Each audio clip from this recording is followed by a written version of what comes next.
evening, everybody. Today, my name is Zhenyu, and I'm from the Department of Building and Real Estate. Today, I'm going to briefly introduce my research. My research topic is the location routing program of bridge recovery centers to improve seismic resilience of transportation network. I will divide my research into two parts. First, I will give you some cases as background information of my research, and based on these cases, I will introduce the objectives of my research. First, let's turn to the first part, the cases. Case 1 is the Zhang earthquake, which happened in 1976. This figure shows the survival rate in 120 hours after Zhang earthquake. We can see from the first column, almost all of the people could survive if they are rescued in the first 30 minutes after earthquake. And in the 22 hours, in the first 22 hours after earthquake, there are more than 80% of people could survive if they are rescued. And in the second 24 hours, the survival rate dropped down to only 53%. And also in the third 24 hours, the survival rate was only 36.7%. So as the time went by, the survival rate kept dropping down.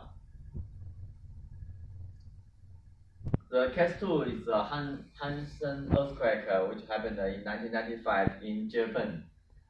In the first 24 hours, the survival rate was 64%, but in the following 24 hours, the survival rate sharply dropped to only 26%.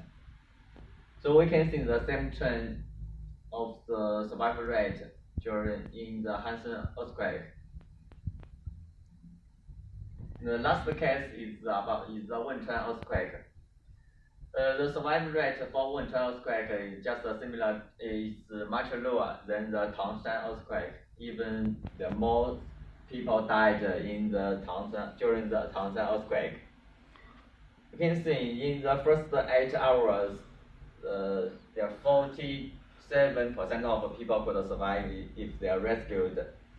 But in the end of the 24 hours, only 10% of people could survive.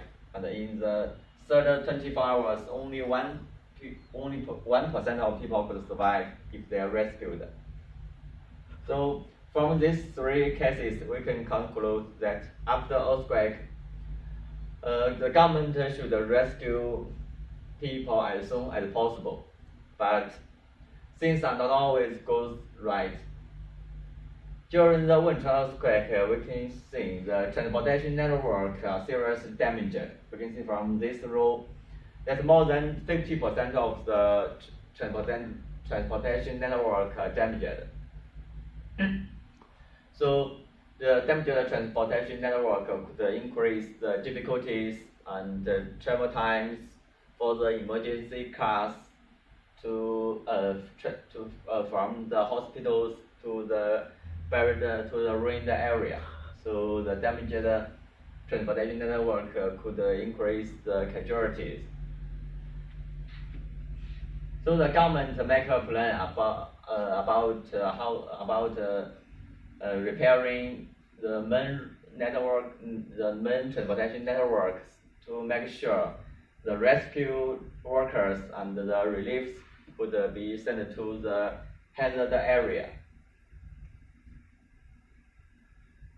A resilient transportation network could reduce the casualties during earthquake by decreasing the travel time for the emergency cars from the hospital to the ruined area. A resilient transportation network means the transportation network could keep in a high performance level after earthquake, and could restore to a normal performance level in a short time. Bridges are the most vulnerable elements in the transportation network. Let's see some data. And we can see from this column, almost 90% of the bridges are damaged during the Wenchuan earthquake, and among which about 10% of the damaged bridges are seriously damaged or totally collapsed. So this may interrupt the transportation network and make it impossible for the rescue teams or emergency reliefs to reach to the hazard area. So rapid restoration of bridges could improve the resilience of the transportation network. Normally, the bridge recovery